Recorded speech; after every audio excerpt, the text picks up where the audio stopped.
السلام علیکم ورحمۃ اللہ وبرکاتہ۔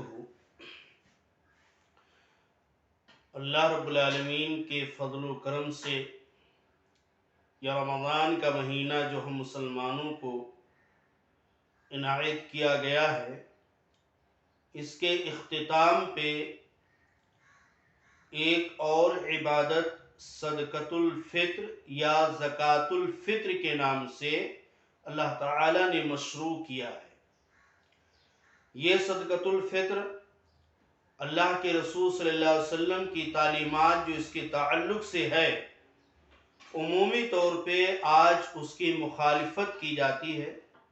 اسی کے بارے میں چند باتیں رکھنی ہیں کہ اللہ کے رسول صلی اللہ علیہ وسلم نے ہر مسلمان کی طرف سے، چاہے وہ چھوٹا ہو، بڑا ہو، مرد ہو، عورت ہو، آزاد ہو، غلام ہو، ہر مسلمان کی طرف سے ایک سا گلہ صدقۃ الفطر واجب کیا ہے۔ جیسا کہ مختلف روایتیں اس بارے میں موجود ہیں، جس میں کھجور کا، پنیر کا، کشمش کا، انگور کا یا جو ہے جو کا، یہ سب ذکر آئے ہوئے ہیں کہ ان تمام چیزوں سے صدقۃ الفطر ایک سا نکالی جاتی تھی۔ اللہ کے رسول نے ایک سا صدقۃ الفطر فرض کیا، اور ایک حدیث میں آتا ہے من طعام، گلے میں سے، کھانے میں سے، یعنی کھانے کی چیزوں میں سے ایک سا صدقۃ الفطر واجب ہے۔ لیکن آج جو ہمارے یہاں صدقۃ الفطر کو بجائے کھانے کی چیزوں میں سے، گلے کی چیزوں میں سے نکالنے کے بجائے اس کو کیش میں جو نکالا جاتا ہے، تو آئے ہم دیکھیں کہ اس میں کہاں تک سچائی ہے، کہاں تک یہ درست ہے یا نہیں۔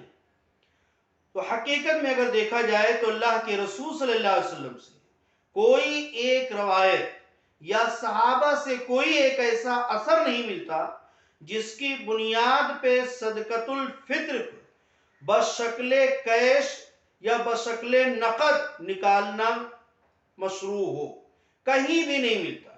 بلکہ عام علماء کے فتاوے کے مطابق اور احادیث کی روشنی میں گلے کے بجائے نقدی طور پہ صدقۃ الفطر نکالنا یہ جائز اور درست نہیں ہے۔ آج اس کے تعلق سے جو ہمارے یہاں عام عذر پیش کیا جاتا ہے کہ آج گلہ کوئی لیتا نہیں، اناج کوئی لیتا نہیں، تو زیادہ تفصیل نہیں، لیکن اختصار کے طور پہ کہ اگر ہم صدقۃ الفطر گلے کے بجائے کیش میں نکالتے ہیں تو ایک تو حدیث کی مخالفت ہوتی ہے جو درست اور جائز نہیں ہے، اس لیے کہ حدیث میں اللہ کے رسول صلی اللہ علیہ وسلم نے زکوٰۃ الفطر کے تعلق سے دو لفظوں کو استعمال کیا ہے۔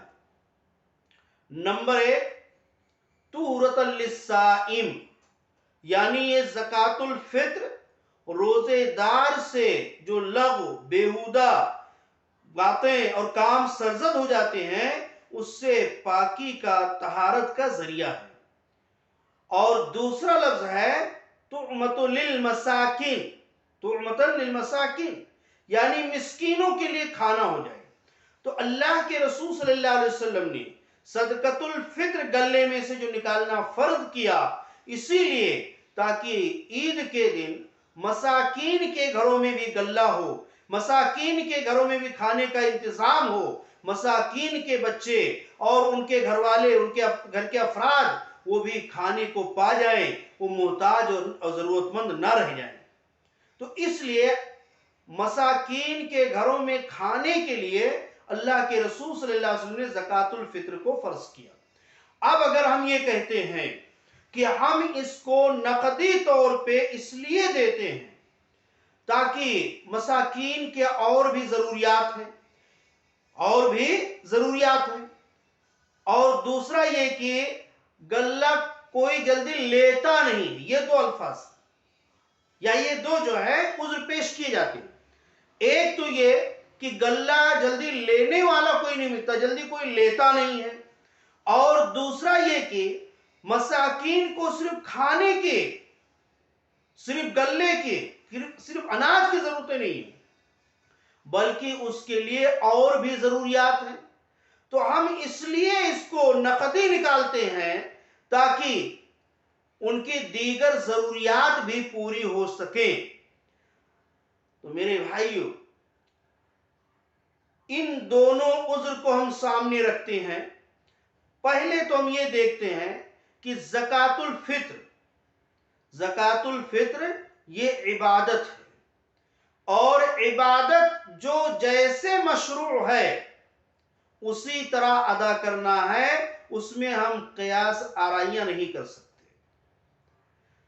اور دوسری بات یہ کہ اللہ اس کے رسول نے جو چیز فرض کیا تھا اس کو ہم نے اپنے من سے تبدیل کر دیا، اس فرضیت کو ختم کر دیا اور اس کو کیش میں تبدیل کر دیا۔ اب آئیے زمینی لیول پہ، یعنی جو ہمارے معاشرے میں جو عذر پیش کیا جاتا ہے، جس بہانے سے زکوٰۃ الفطر یعنی صدقۃ الفطر نقدی دی جاتی ہے، اس پر ایک نظر ڈالتے ہیں۔ تو اگر ہم دیکھیں تو ہم برجستہ یہی کہہ سکتے ہیں کہ یہ دوغلا پن ہے۔ لفظ کڑوی ہوگی لیکن حقیقت یہی ہے کہ یہ عذر پیش کرنا یہ دوغلا پن ہے، دو رخی باتیں، دوغلا پن ہے۔ کیوں؟ ہم نے دو عذر پیش کیا کہ زکوٰۃ الفطر ہم نقدی اس لیے دیتے ہیں تاکہ اس کی اور بھی ضروریات پوری ہو جائے، اور دوسرے کی لینے والے جلدی ملتے نہیں ہیں۔ تو تھوڑا سا رک کر کے ہم زکوٰۃ کے مسئلے میں آ جاتے ہیں۔ زکوٰۃ اللہ رب العالمین نے فرض کیا، اور فرض کرنے کے ساتھ ساتھ اس کے مصارف بھی بتلا دیے، اور زکوٰۃ کے اجناس بھی، اشیاء بھی بتلا دیے۔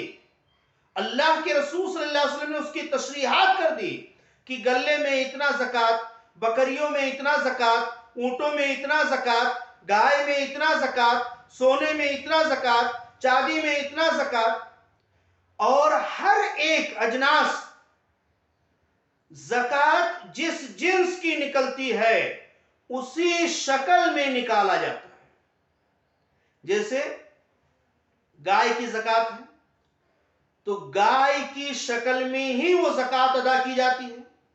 بکریوں کی زکوٰۃ ہے، جس کے پاس بکریاں نصاب تک پہنچ جاتی ہیں تو اس میں سے ایک بکری ہی کی شکل میں زکوٰۃ میں ادا کی جاتی ہے۔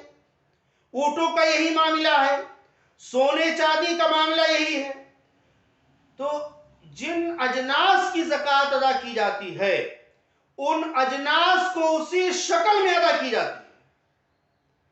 اب ہمارے یہاں جو عام طور پہ ماحول ہے کہ تجارتی مالوں کی یا سونا چاندی، چونکہ سونا چاندی کرنسی یہ تینوں نقدی میں ہی شمار ہوتی ہے، یہ نقدی ہے سب، سونا چاندی کرنسی یہ سب جو ہے ایک ہی ہے۔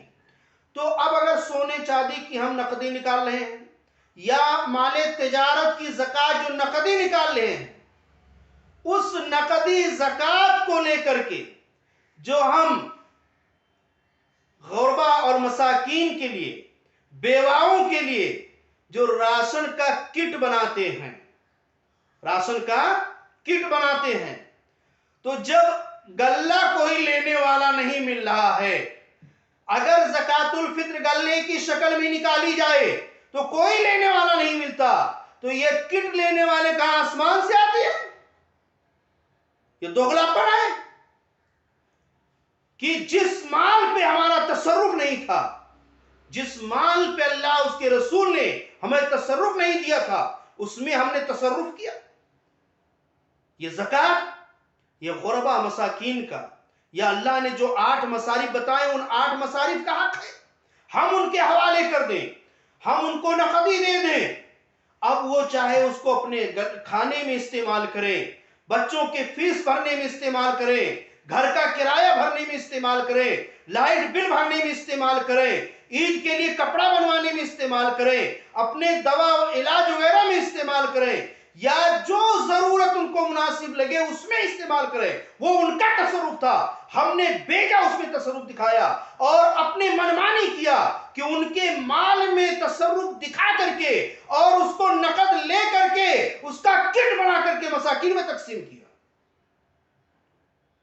جب وہاں ہم اپنے یونٹ کا، اپنے کمیٹی کا، اپنے سنستھا کا یا اپنے جو ہے ادارے کا جب نام کرنا ہوتا ہے اور نقدی اگر ہم ہاتھ میں پکڑا دیں گے، کوئی دیکھے گا نہیں، اس کا چرچا نہیں ہوگا، اس کا فوٹو نہیں لیا جا سکتا، اس کا ویڈیو نہیں بنایا جا سکتا، تو وہاں پہ ہم کٹ بنا کر کے اور ویڈیو بنا کر کے اور فوٹو لے کر کے سوشل میڈیا پہ ڈالتے ہیں دکھانے کے لیے.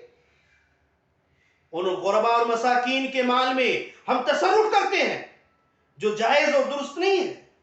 شریعت نے ہمیں اس کے تصرف کا حق نہیں دیا. اللہ کے رسول صلی اللہ علیہ وسلم کے زمانے میں مال بحرین آتا ہے اور دیگر علاقوں سے مال آتا ہے، خیبر سے مال آتا ہے، جس شکل میں آتا ہے اسی شکل میں بانٹ دیتے ہیں. اس کو گلے کی شکل نہیں دیا، اس کو تبدیل نہیں کیا، تصرف نہیں کیا اس میں، اس لیے کہ تصرف کا حق ہے ہی نہیں. تو جس میں ہمارا تصرف کا حق نہیں ہے اس کو تو ہم گلے اور اناج اور راشن کی شکل میں کٹ بنا کر کے اس کو بانٹتے ہیں، تقسیم کرتے ہیں، اس کا ویڈیو، آڈیو اور جو ہے فوٹو نکال کر کے سوشل میڈیا پہ ڈالتے ہیں.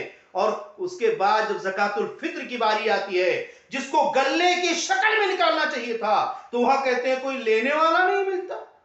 یہ دوغلاپن کہاں سے آ گئی؟ اور دوسرا جو یہ ہوتا ہے کہ اس کے گھر میں اور بھی ضروریات ہوتے ہیں، ان ضروریات کے تحت ہم نقدی دے دیتے ہیں تاکہ صدقۃ الفطر اناج دیں گے تو اناج جو ہے اس کے گھر میں کم ضرورت ہے اور بھی ضروریات ہیں تو وہ ضروریات پوری ہو جائیں گی. میرے بھائیوں، کیا زکوٰۃ کے معاملے میں ہم نے یہ سوچا؟ زکوٰۃ جو ہماری نقدی نکلی، پیسے کی شکل میں نکلی، اس کو تو ہم نے نہیں سوچا کہ لاؤ ضرور مساکین کو دے دو، ان کی اور بھی ضروریات ہیں، تو وہاں ہم نے کٹ بنانا شروع کر دیا. اور جس کو گلے کی شکل میں دینا تھا وہاں ہم نے استدلال کیا کہ نہیں، اناج سے تو اس کا پیٹ بھرا ہوا ہے، اس کے اور بھی ضروریات ہیں، لہذا ہم اس کو کیش میں دے دیتے ہیں. یہ دوغلاپن سمجھ میں نہیں آتا ہے، یہ دوغلاپن سمجھ میں نہیں آتا ہے اور یہ شریعت کے خلاف ہے. لہذا جو جس کا جیسا حق ہے وہ حق اس کے حوالے کرو، وہ حق اس کے حوالے کرو. ایک بات اور کہی جاتی ہے زکوٰۃ کے سلسلے میں کہ اگر نقد دے دیں گے تو اس کی عادت بگڑی ہوئی ہے اور یہ جو ہے جا کر کے شراب پی لے گا، جوا کھیل لے گا اور دیگر جو ہے خرافات میں، برائیوں میں استعمال کر لے گا، اس لیے ہم اس کو گلہ کی شکل میں کٹ بنا کر کے دیتے ہیں، اس کا کپڑا خرید کر کے دیتے ہیں. زکوٰۃ کی رقم کے کپڑے خرید کے بانٹے جاتے ہیں، حاتم تائی بنتے ہیں. ہم نے اتنے لوگوں کو اتنا کپڑا بانٹا. یہ حاتم تائی بننے کی ضرورت نہیں ہے. کیش آپ کی زکوٰۃ نکلی ہے، نقدی نکلی ہے، نقدی حوالے کر دو، وہ کپڑا بنوائے، گلہ خریدے، بچوں کے فیس بھرے یا جو اس کی ضروریات ہو وہ مرضی کرے. تو وہاں تو ہمارے یہ بہانے ہوتے ہیں. اور زکوٰۃ الفطر جو گلے کی شکل میں نکلتا ہے اس کو نقدی بنا کر کے، اس کو نقدی شکل میں نکال کر کے حوالے جب کرتے ہیں تب یہ خیال نہیں آتا ہے کہ کہیں جوا نہ کھیلے، کہیں اس سے شراب نہ پی لے، کہیں اس سے اور کہیں کوئی غلط کام میں استعمال نہ کر لے. یہ خیال نہیں آتا. یہ سراسر ہماری دغلا پنی ہے. لہذا اس سے باہر آؤ اور جو شریعت کا حکم ہے، شریعت کا جو نظام ہے، شریعت کا جو طریقہ ہے، اس طریقے پر ہر چیز کو ادا کرو. اس لیے کہ سب عبادات ہیں اور عبادات میں ہم اپنے طرف سے کوئی تصرف نہیں کر سکتے، عبادات میں ہم کوئی تبدیلیاں نہیں کر سکتے. شریعت نے جیسے فرض کیا ہے، جیسے مشروع کیا ہے، ویسے اس کو ادا کرنا لازم ہے. اللہ تعالیٰ سے دعا ہے کہ الہ العالمین ہم تمام لوگوں کو اس کی توفیق عطا فرمائے کہ زکوٰۃ ہماری جس اجناس کی جس شکل میں نکلتی ہے اسی شکل میں ہم اسے غربا مساکین کے یا اس کے دیگر جو مصارف ہیں ان مصارف والوں کے حوالے کر دیں. اور زکوٰۃ الفطر جو گلے کی شکل میں ہے اس کو ہم گلے کی شکل میں نکالیں اور شریعت کے کسی بھی معاملے میں بیجا اپنی طرف سے تصرف کرنے سے بچیں. اللہ تعالیٰ ہماری غلطیوں کو معاف فرما کر کے نیکیوں کو اپنی رضا کے لیے قبول فرمائے. آمین. وآخر الدعوانا الحمدللہ رب العالمین.